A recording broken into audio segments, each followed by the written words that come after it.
하나님 말씀은 사도행전 1장 8절 말씀입니다. 사도행전 1장 8절 말씀입니다. 오직 성령이 너희에게 임하시면 너희가 권능을 받고 예루살렘과 온 유대와 사마리아와 땅끝까지 이르러 내 증인이 되리라 하시니라. 8절 말씀 한 절을 봉독해 드렸습니다.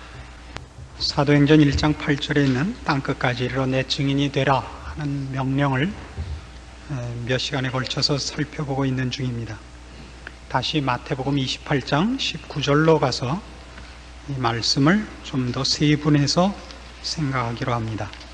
마태복음 28장 19절입니다. 마태복음 찾는데 3초 이상 걸리시면 집에 가셔서 심각하게 반성을 하셔야 되는 겁니다. 19절, 그러므로 너희는 가서 모든 족속으로 제자를 삼아 아버지와 아들과 성령의 이름으로 세례를 주고 내가 너희에게 분부한 모든 것을 가르쳐 지키게 하라.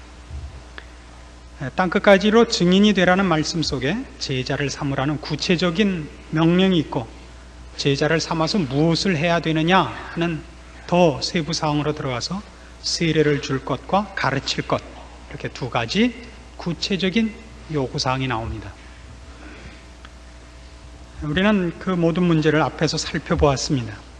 오늘은 이 가르침에 관하여 지난 시간에 이어서 연결해가고 다음 주에는 전체를 털어서 다시 결론을 내리고자 합니다. 오늘 시간과 다음 주만은 빠지지 말기를 권합니다. 제가 준비를 하면서 오늘 하는 설교와 다음 주 설교의 내용이 여러분 신앙생활에 가장 크게 도움이 되는 내용들일 거라고 생각을 합니다. 물론 또 다음에 다른 설교를 할 때는 이것이 가장 또 중요하다고 그러겠지만,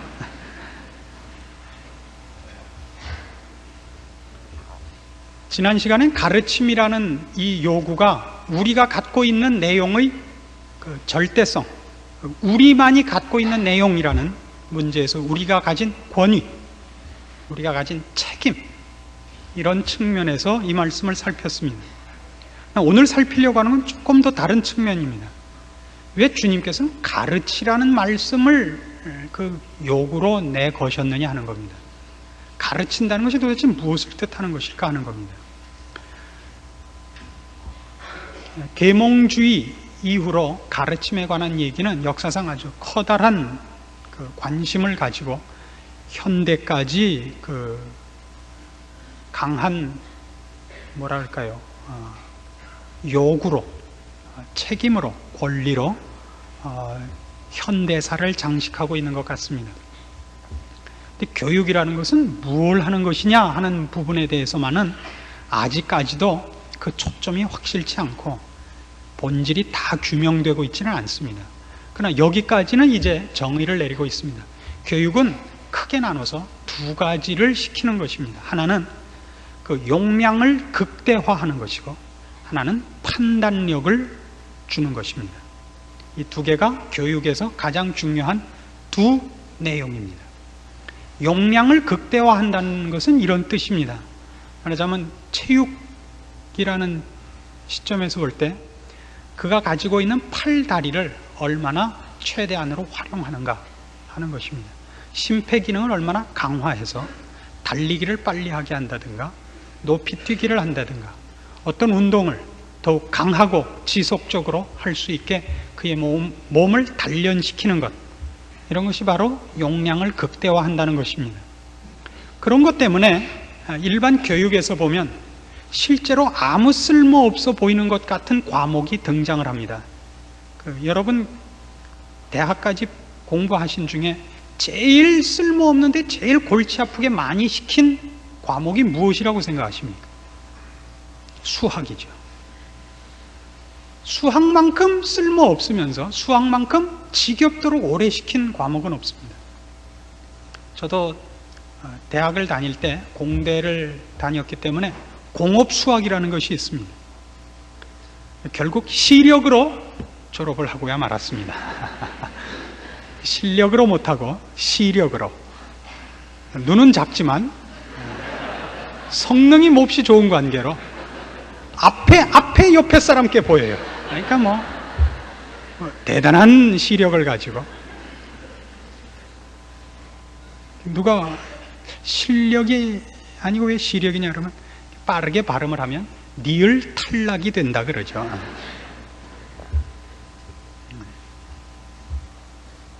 몹시 중요한 광고가 나와서 잠깐 1798호 차를 갖고 오신 분은 잠깐 빼달랍니다. 우리가 이 주차 문제로 조금 어려움을 겪고 있습니다. 1798호 차 가지고 오신 분 잠깐 빼주시고 들어오시면, 그때까지 제가 중요한 얘기는 안 하고 딴 얘기를 하고 있겠습니다. 근데 그 수학을 왜 무엇 때문에 시키느냐 하는 것이 제가 학교 다닐 때도 문제였고 지금도 아이들에게 큰 문제가 되고 있습니다. 수학을 도대체 왜 시키느냐? 예를 들면 돈 내고 거스름돈을 손해보지 않을 정도로만 하면 될 것 아니냐. 그 이상의 것은 지금 뭐 계산기도 있고 다 옛날 그래도 주판은 있었으니까 필요 없는 일인데 왜 하냐. 꼭 필요하다면 수학 잘한 사람을 부하로 쓰면 될 것 아니냐. 이런 문제가 그때도 있었습니다. 바로 이것이 교육의 중요한 목적이기 때문에 수학이 등장을 했다는 걸 오늘 이해할 수 있습니다.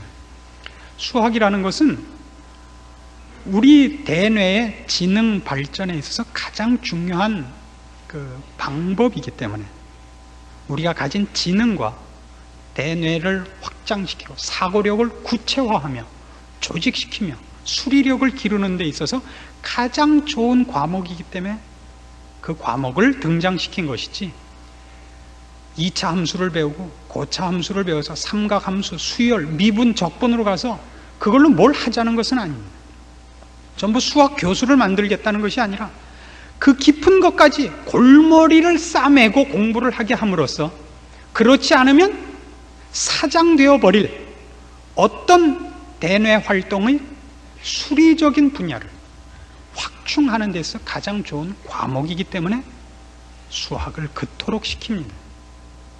그래서 공부를 많이 한 사람과 그렇지 않은 사람은 가장 커다랗게 얼굴 표정의 차이가 난다 그럽니다. 이 지능 지수의 높음과 낮음이, 그래서 원주민 사회에 들어가서 이 수를 헤아릴 줄 모르는 오지에 사는 원시인들을 보면 대부분 입을 벌리고 있다는 것이 그 큰 특징으로 나타난다 그럽니다. 저희 어려서 학교 다닐 때는 국민학교 들어가면 꼭 이름표 밑에 흰 수건을 꼭 이렇게 옷핀으로 묶고 다녔던 기억이 납니다. 지금은 그렇게 안 하죠. 왜냐하면 그땐 콧물 내지는 침을 안 흘린 사람이 없었습니다. 저희 반에서도 저만 안 흘렸기 때문에 선생님이 척 알아보고 저를 반장을 시키려고 그랬는데 어머님이 자주 안 오셔서 안 시켰습니다. 그러나 요즘은 이걸 달고 다니거나 무슨 옷 소매로 코를 닦는다든가 하는 일이 없는 이유는 어려서부터 지능 발달이 빨리 됐기 때문에 그런 대뇌 발달과 도대체 콧물과 무슨 함수 관계가 있는지 모르겠는데 이렇게 달라지고 얼굴 골격이 변한다는 걸 아십니까? 원시인일수록 이쪽 턱뼈가 유난히 발달한다는 걸 아십니까? 모든 일을 먹는 것에 집중하기 때문에.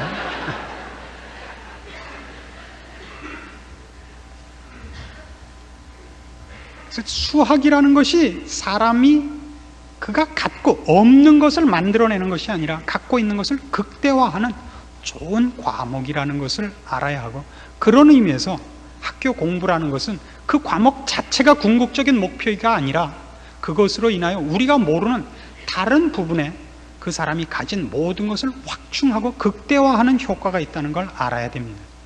음악만 해도 그렇습니다. 우리 제가 주성호 목사님이라고 이름을 굳이 밝히진 않겠지만 목소리 하나 좋고 노래 하나 잘하는 것 같고 무슨 음악에 자기가 대가연하고 있는 걸 보면 사실 속으로 고소를 금할 수 없습니다.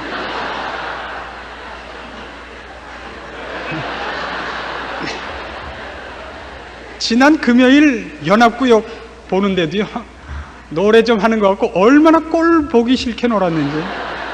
눈이 다 쉬어요. 그러나 제가 어지간한 인격의 소유자겠습니까? 그러니까 참고 사랑으로 넘겼으나 그를 사랑하는 마음으로 제가 이 말을 꺼내놓고 하는 겁니다.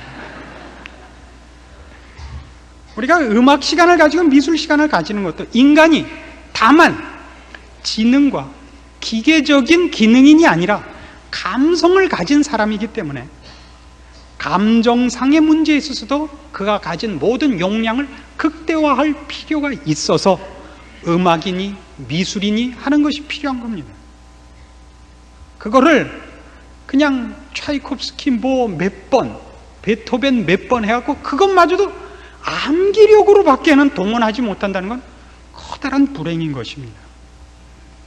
그럼 바로 이런 교육을 시켜서 그가 가진 능력을 확대하며 극대화하고 그에게 판단력을 주기 위하여, 판단력을 얻는 과목 중에서 중요한 게 세계사 같은 거죠. 역사. 그런 걸 준다는 것은 결국 어떤 목표가 그 속에 숨겨져 있냐 하면 교육의 대상자, 즉 피교육자가 교육을 시키는 사람의 로봇이거나 하수인이거나 그의 소유물이 아니라 독립된 인격자로 대등한 대접을 받는 존재라는 것이 암시되어 있는 것입니다. 웃다가 갑자기 중요한 얘기를 해버려서 아직 이렇게 탁 못 돌아오셨을까 봐 겁이 납니다. 웃을 땐 웃고 들을 건 듣기로 하십시다. 웃을 땐 입으로 웃고 들을 땐 귀로 듣고.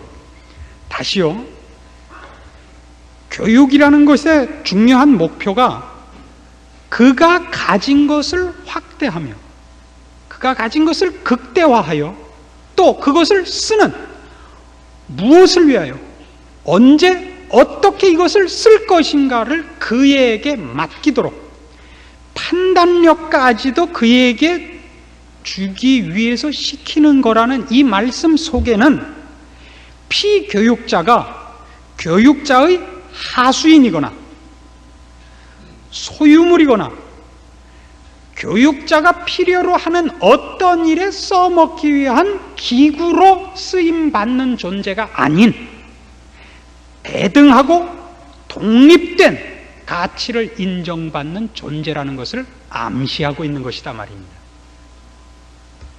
좀 알아들은 것 같은 표정을 좀 지어주시겠습니까? 우리는 지금 너희는 땅끝까지 이르러 내 증인이 되라 하는 이 말씀이 갖는 이 가장 중요한 내용을 사실 많이들 오해하고 있는 것입니다. 하나님을 위하여 내가 소모되는 것이라고 생각하는 신자가 의외로 많습니다. 그분을 위하여 찬송을 불러 드리고 헌금을 내 드리고 주일날 모여 드리고 짬 나는 대로 짬짬이 주를 위하여 전도해 드리는 그런 일로 하나님이 우리를 소모시켜서 하나님이 요구하는 어떤 일을 쓰기 위하여 필요할 때는 사탕 주고 말 안 들으면 병 주는 식으로 너 천당 갈래 지옥 갈래 식으로 지옥이라는 공갈 협박에 가장 좋은 장소와 잘하면 병도 고쳐주고 돈도 주는 이런 식으로 우리를 협박하고 꼬셔가지고 하나님의 일을 써먹으려고 우리를 부르고 있지 않다는 내용이 감춰져 있는 것입니다. 하나님의 가장 궁극적인 관심사는 우리의 행복이요, 우리의 완성이요, 우리의 영광이라는 것이 그 속에 감춰져 있습니다. 가르치라는 말 속에 우리가 주를 위하여 무엇을 할 거라는 표현은 사실은 훨씬 깊은 표현인 것입니다. 우리 부모들이 갖는 가장 큰 욕심이 있다면 자신을 위한 욕심이 없지 않습니까? 자녀를 위한 욕심이죠.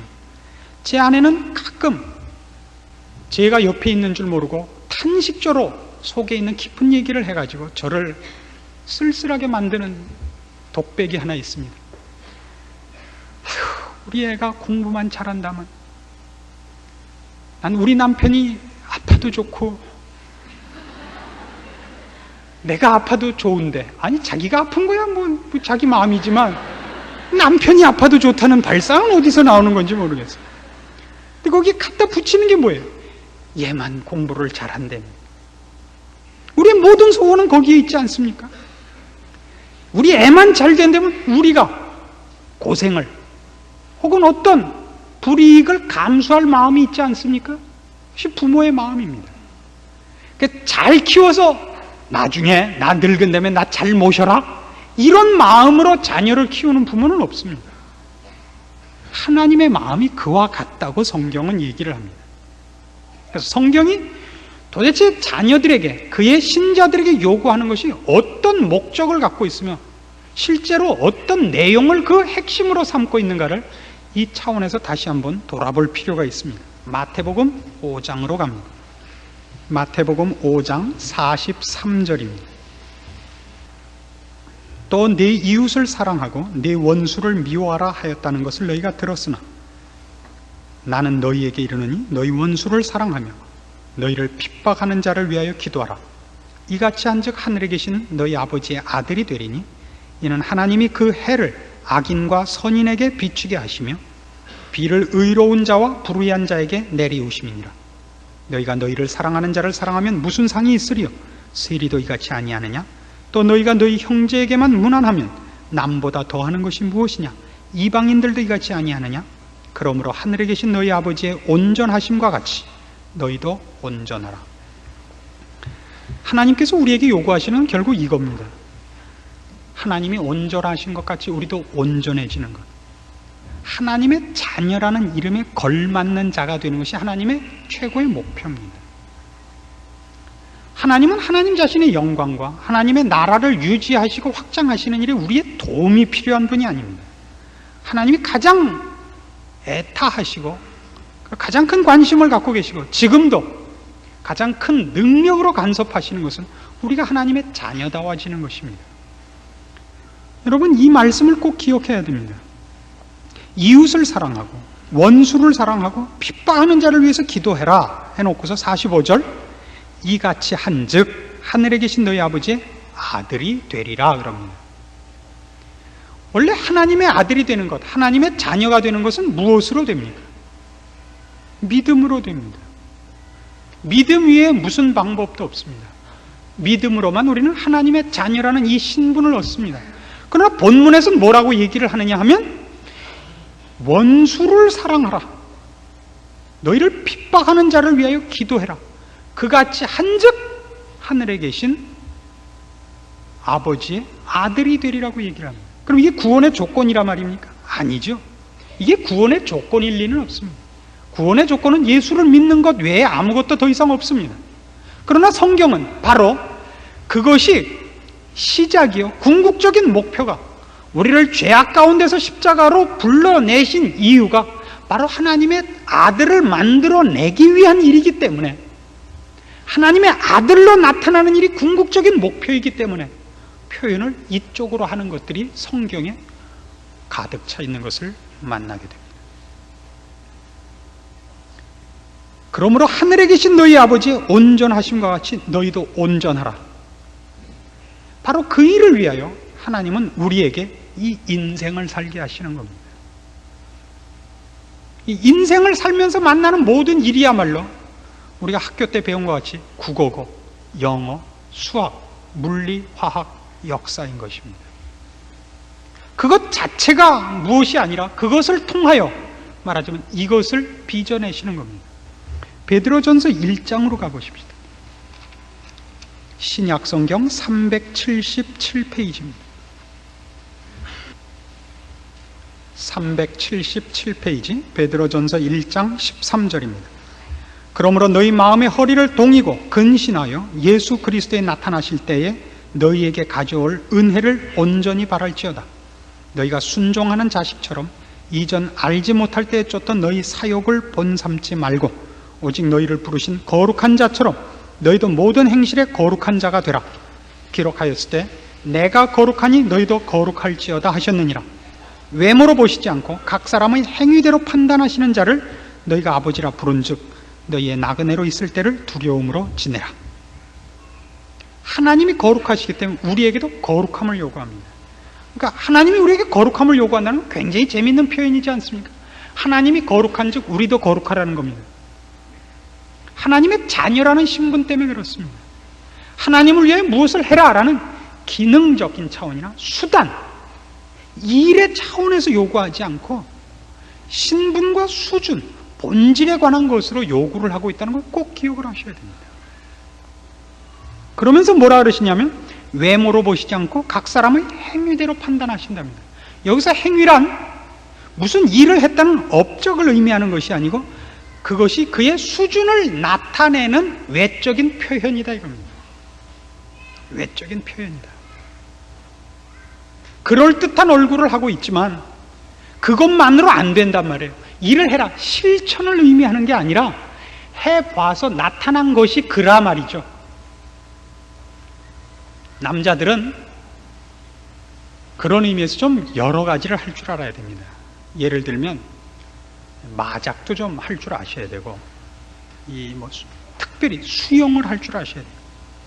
허우대 멀쩡하게 서 있다가 어느 날 수영장에 놀러 가서 수영복 차림으로 근사하게 폼 잡고 있다 누가 친구가 수영할 줄 아는 줄 알고 밀었는데, 그만 나오시지 못하고 자꾸 올라왔다 내려갔다만 하시면 여태껏 봤던 인상이 그냥 하루아침에 구겨지는 겁니다. 그걸 얘기하는 겁니다. 신자면 신자 같은 모습이 어디선가 실력으로 나타나는 수준이어야 된다고요. 여기 와서 이렇게 멋있는 옷 입고 남들이 끄떡일 때 눈치 봐서 끄떡이고 남들이 박수 칠 때 박수 치고 이거 갖고는 안 된단 말이에요. 툭 건드렸을 때 그의 실력이 나오는 거기까지가 그 사람이라 말이죠. 그게 외모로 보시지 않고 각 사람은 행위대로 판단한다는 것입니다. 그래서 이걸 하려면 어떻게 해야 되냐면 속에서 사이다가 튀듯이 뭐가 감동이 올라오기를 기다려서는 안 됩니다. 여러분 공부를 그렇게 해본 적이 있습니까? 공부를 막 하고 싶어서 미치게 써서 해본 적이 있습니까? 그건 할 수 없어서 해야 되는 것이고, 모든 공부는 일단 외우는 것으로 출발할 수밖에 없습니다. 아까도 수학 얘기를 했습니다만, 수학이다 그러면 그거는 훨씬 추리력이 있어야 되고 수리력이 있어야 된다고 생각하지만, 수학도 시작은 암기입니다. 가장 대표적인 건 구구단이죠. 88은 88 외울 줄 알아야 됩니다. 67이 67, 36은 36. 이 꼴찌와 한심이가 외우는 구구단입니다. 앞에 있는 건 앞에 놓고 뒤에 있는 건 뒤에 놓는 구구단입니다. 27은 27,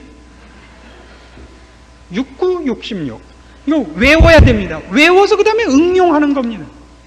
신앙도 마찬가지입니다. 일단 여러분은 외우시고 그걸 따라서 연습하셔야 됩니다.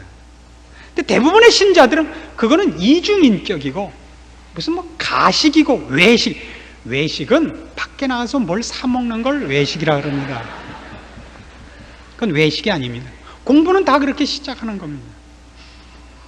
제가 국민학교 다닐 때 배운 식으로 하자면 어머니, 우리 어머니 이렇게 해서 한글을 깨우쳤습니다. 처음부터 짠하고 오등은 자의 조선의 독립국인가 이렇게 나가지 않습니다.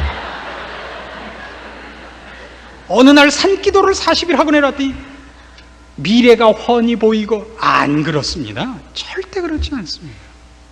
연습하고 또 연습하는 수밖에 없습니다. 그 일을 안 합니다. 그래서 성경이 얼마나 많이 이 부분에 대한 얘기가 있나 모릅니다. 아까 읽었던 마태복음 5장이 전부 그런 얘기였던 걸 기억하십니까? 오른편 뺨을 때리거든 어떻게 하라? 왼편 뺨을 대라고요. 이 연습하셔야 됩니다. 결국 여러분이 신앙생활하면서 가장 크게 부딪히는 문제가 결국 오른편 뺨 맞는 얘기 아니든가요? 이것만큼 속상하는 게 없죠. 그래서 구역에 나가서 뭐 하다 구역원이 뺨을 한 대 때린 거예요. 때렸다 그래서 꼭 물리적으로 때렸겠습니까? 말과 가재미 같은 눈과 보이지 않는 못으로 약호를 죽였겠죠. 그게 속상해서 금년엔 바빠서 구역장을 못하겠습니다. 이제 요따우로 이제 반발을 하죠. 그런 거 투성입니다. 그런 모든 일에서 우리가 바로 이 일을 구구단도 못 외우고 있다는 것을 여러분 인정하셔야 되는 겁니다. 오른편 뺨을 맞았더니 어떻게 하더라고요? 요새는 전부 람보 아닙니까? 총 들고 나서는 겁니다. 네가 날 쳐? 지금이 무슨 석기 시대인 줄 아냐? 등치만 크면 되는지 아냐? 인간이 다른 게 뭐냐? 문명, 기계 문명을 이용하는 것 아니냐? 그냥 총으로 쏘고 칼로, 요새는 사시미로 육포를 떠요. 이상하게. 훈련하셔야 됩니다. 억지로 우리를 가자 그러면 심리를 가셔야 됩니다. 내일 재직회 가는데 남 태우고 가기 싫어도 억지로 하시네요. 억지로. 훈련입니다. 오셔서 웃는 얼굴로 누구 타고 가실 분 없습니까?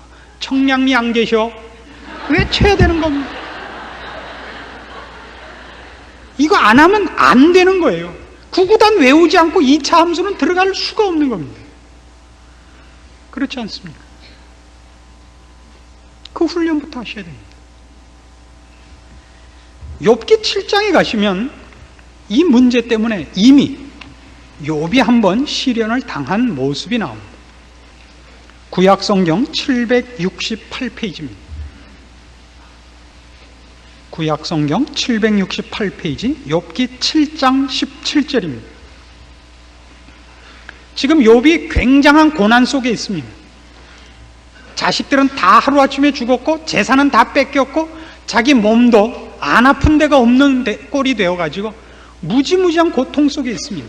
게다가 이웃 사람들이 그를 괄시하고 친구들은 와갖고 그가 남 모르는 죄를 졌기 때문에 하나님 앞에 매를 맞고 있다고 매도하고 있습니다.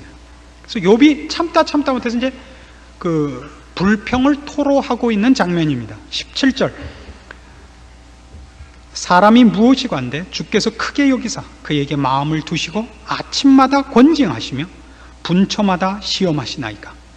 주께서 내게서 눈을 돌이키지 아니하시며 나의 침 삼킬 동안도 나를 놓지 아니하시기를 어느 때까지 하시리이까. 사람을 감찰하시는 자여, 내가 범죄하였은들 주께 무슨 해가 되오리까. 어찌하여 나로 관역을 삼으셔서 스스로 무거운 짐이 되게 하셨나이까. 주께서 어찌하여 내 허물을 사하여 주지 아니하시며 내 죄악을 제하여 버리지 아니하시나이까. 내가 이제 흙에 누우리니 주께서 나를 부지런히 찾으실지라도 내가 잊지 아니하리이다. 뿔 따고 나서 난 자살해 버리겠습니다, 그러는 겁니다. 근데 지금 욥이 하는 이 불평을 잘 보세요. 이게 아주 말이 맞아요.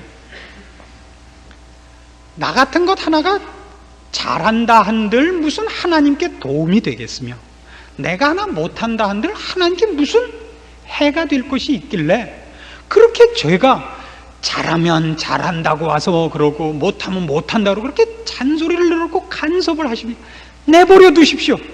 이거 어디서 들은 얘기 같지 않습니까? 여러분들 잘할 때 한 소리고 지금 여러분 자녀가 여러분한테 하는 얘기 아닙니까? 얘야 저녁엔 이빨 닦고 자라.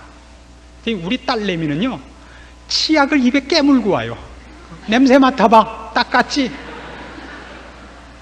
아니 이게 부모를 위해서 하는 거예요? 지 이빨이 편하라고 하는 거지. 근데 그런다고요. 밥 먹을 땐 그렇게 소리 내지 말고 이렇게 개걸스럽게 먹지 마라. 남이 보면 우리 집이 무슨 거진 줄 알겠다. 그래서 이게 부모를 위한 게 아니라 혹 선보다가 탁지 맞을까 봐 그러는 거 아니에요. 근데 바로 지금 욥같이 그러는 겁니다. 그게 귀찮다고요. 훨씬 그렇잖아요. 제가 잘 되면 무슨 하나님께 덕이 되면 못 되면 무슨 하나님께 손해라고 그렇게 사사건건 와서 간섭을 하십니까? 하나님 시간도 많으시지 하나님 일 하시지요. 전 내버려 두시고 이 버러지 같은 놈을 뭘 보십니까? 이거예요 지금. 뭐 지금 웃을 때예요. 그게 남 얘기인 줄 알고 웃으니 참 머리큐 두 자리죠. 우리가 꼭 그렇게 기도합니다. 우리는 어떤 식으로만 요청을 하느냐 하면 어떻게 하면 빨리 매를 면하느냐만 알아요. 그렇죠? 그러니까 애들도 키워보면 여러분들도 경험하시겠습니다만 잘못하고 잘하고는 둘째치고 때릴 때 빨리 잘못했다 그러는 게 편하죠. 그래야 매를 중단할 텐데 어떤 왼수 같은 자식은 끝까지 잘못했다는 소리를 안 하는 놈이 있어요. 부르터가지고 처박혀가지고 눈만 내리깔고 울지도 않아요. 도망도 안 가고. 그럼 어떡하란 말이에요. 그냥 자기 화에 못 이겨서 패는 일이 있다고요. 그래서 신자들도 잘못 배우면 그런 일이 있을 때 무엇을 고쳐야 되는가를 배우는 것이 아니라 어떻게 하면 빨리 매를 덜 맞느냐만 알아갖고 무조건 잘못했습니다. 무조건 비나이다. 그저 무조건 잘못했나이다. 그저 빨리 노여움을 거두시고 다시 햇빛같이 나타나소서. 그저 이거밖에 배운 게 없다고요, 이 왼수들이. 뭐가 신앙이에요? 고쳐지진 않아요, 실제로는. 빨리 편하려고 할 뿐이지 하나님이 날 뭘 고쳐주려고 하느냐는 전혀 모른다고요. 그래서 못된 놈이 기껏 한다는 게 시험 잘 봐라 그러니까 공부 열심히 할 생각은 안 하고 어떻게 하면 좋은 자리에 앉느냐만 생각을 해요. 여태껏 제가 수집한 컨닝의 방법 중에서 가장 뛰어난 컨닝이 무엇이었느냐 할 때 책상 밑에 명함을 꽂는 방법이랍니다. 명함만한 크기에 딱딱한 종이에 깨알같이 써서 앞핀으로 딱 꽂아서 보고 있다가 선생님이 오면 밀문 밑창에 붙어 있으니까 이렇게 쏙 들어가니까 앞만 뒤다봐도 없죠. 위천장에 붙어 있는 줄은 모르니까 그 실력으로 공부하면, 그죠? 그 명함에다 깨알같이 쓴 실력으로 공부하고 그 아이디어로 특허를 내면 에디슨 아니라 뭔들 못하겠습니까? 그건 안 해요. 왜요? 공부란 결국 가만히 앉아서 되는 것들은 아니기 때문입니다. 신앙이란 결국 여러분이 하고 싶은 길로 가는 길은 아니기 때문입니다. 어렵습니다. 매맞지 않고 이 길을 가는 사람은 없습니다. 그리고 한자 따져 들어가지 않고 그냥 자연스럽게 머릿속에 들어오는 것은 없습니다. 그래서 어렵습니다. 여러분은 기껏 이런 시험지를 요구하죠. 아는 것만 쓰는 시험 나왔으면 좋겠죠. 기도를 아는 것만 나오게 해 주십시오. 이 기도밖에 기도가 늘지 않고 있단 말이에요. 사람이 괜찮아지는 것이 아니라 여러분이 아는 게 뭐예요?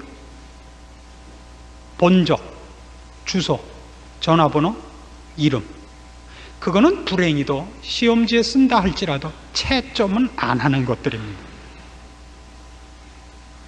지금 여러분이 갖고 있는 신앙에 본적, 주소, 전화번호, 이름이 있죠. 하나님을 아버지라 부르고 예수 그리스도를 주라 부르며 기도할 수 있으며 십자가의 믿음을 갖고 있는 것, 그거는 여러분에겐 본적이고 주소입니다. 주민등록번호입니다. 그건 이제 채점하지 않습니다. 여러분은 하나님의 자녀로 불러서 그 완성을 향하여 지금 가르치고 있고 인도하고 있고 간섭하고 그걸 훈련시키기 위하여 인생과 삶의 현장 속에 여러분을 놓아둔 자들이기 때문입니다. 이름 쓰는 것 갖고 여러분은 채점되지 않습니다. 그 훈련을 하셔야 됩니다. 그래서 이제 구체적으로 여러분은 이런 시험을 여러분의 시험 과목으로 갖고 있어야 됩니다. 에베소서 5장으로 가십시오. 신약 성경 314페이지 에베소서 5장 1절입니다. 5장 1절은 이렇게 시작합니다. 그러므로 사랑을 입은 자녀같이 너희는 하나님을 본받는 자가 되라. 여기도 똑같이 하나님을 본받는 자로 나옵니다. 근데 이게 그러므로로 시작했기 때문에 우리는 할 수 없이 그 앞에 몇 절을 더 봐야 됩니다. 오른쪽으로 가셔서 31절, 4장 31절부터 봅시다. 너희는 모든 악독과 노함과 분냄과 떠드는 것과 회방하는 것을 모든 악의와 함께 버리고 서로 인자하게 하며 불쌍히 여기며 서로 용서하기를 하나님이 그리스도 안에서 너희를 용서하심과 같이 하라. 그러므로 사랑을 입은 자녀같이 너희는 하나님을 본받는 자가 되고 그리스도께서 너희를 사랑하신 것 같이 너희도 사랑 가운데서 행하라. 그는 우리를 위하여 자신을 버리사 향기로운 제물과 생축으로 하나님께 드리셨느니라. 음행과 온갖 더러운 것과 탐욕은 너희 중에서 그 이름이라도 부르지 말라. 이는 성도의 마땅한 바니라. 누추함과 어리석은 말이나 희롱의 말이 마땅치 아니하니 돌이켜 감사하는 말을 하라. 너희도 이것을 정령이 알거니와 음행하는 자나 더러운 자나 탐하는 자 곧 우상숭배자는 다 그리스도와 하나님 나라에서 기업을 얻지 못하리니 누구든지 헛된 말로 너희를 속이지 못하게 하라. 이를 인하여 하나님의 진노가 불순종의 아들들에게 임하나니 그러므로 저희와 함께 참여하는 자 되지 말라. 너희가 전에는 어두움이더니 이제는 주 안에서 빛이라. 빛의 자녀들처럼 행하라. 빛의 열매는 모든 착함과 의로움과 진실함에 있느니라. 이게 신자의 구구단입니다. 외우십시오. 그리고 이것으로부터 많은 응용이 되는 것입니다. 먼저 이걸 외우십시오. 악독과 노함과 분냄과 떠드는 것과 회방하는 것을 모든 악의와 함께 버리십시오. 서로 인자하게 하며 감사하며 사랑하며 용서하며 남을 나보다 낫게 여기며 악을 악으로 갚지 마시고 선으로 악을 이기십시오. 처음부터 되지 않습니다. 그러나 시작하십시오. 열심히 하십시오. 틀린 문제일수록 더 하십시오. 맞는 문제만 하지 마시고. 우선 교과서를 열심히 한다. 이건 모든 대학 입학시험에 톱한 사람들의 고백입니다. 그렇죠? 저는 다른 거 안 했어요. 일단 교과서 중심으로 열심히 학교에서 배워준 대로 했습니다. 그렇게 하시는 겁니다. 학교에서 교장 선생님이 가르치신 대로 그대로 배워서 외우시고 실천하시고 조금씩 응용해 나가십시오. 여러분은 곧 하늘나라에서 톱을 하실 겁니다. 톱, 남포교회 누구누구. 이거 괜찮지 않습니까? 톱을 못하시면 하다못해 망치라도 하셔야죠. 외우십시오. 여기 있는 대로 하십시오. 빛의 자녀처럼 행하시기로 결심하십시오. 이건 구구단이고 화학에서 말하는 원소 주기율표고 각국 나라의 수도요 역사입니다. 외워서 여러분의 신령한 인격을 넓히십시오. 깊이십시오. 높이십시오. 기도하십시다. 하나님 아버지 은혜를 감사합니다. 우리를 사랑하시며 하나님의 자녀로 부르사 복 주시니 감사합니다. 하나님을 본받는 자 되게 하시고 빛의 자녀처럼 그리고 거룩하신 아버지의 자녀로서 거룩함에 참여하는 복을 받았나이다. 긴장하고 근신하여 충성된 마음으로 이 길을 걷게 하시옵소서. 모든 악의를 버리고 인자함과 감사함으로 주께서 부르신 부르심을 향하여 표대를 향하여 달려가는 신자들 되게 하시옵소서. 허황된 생각을 갖지 말고 심는 대로 거두는 법칙과 같이 하루하루를 신령한 일을 위하여 훈련하며 연습하며 심어나가는 충성된 인생이 되게 하시옵소서. 예수님의 이름으로 기도합니다. 아멘.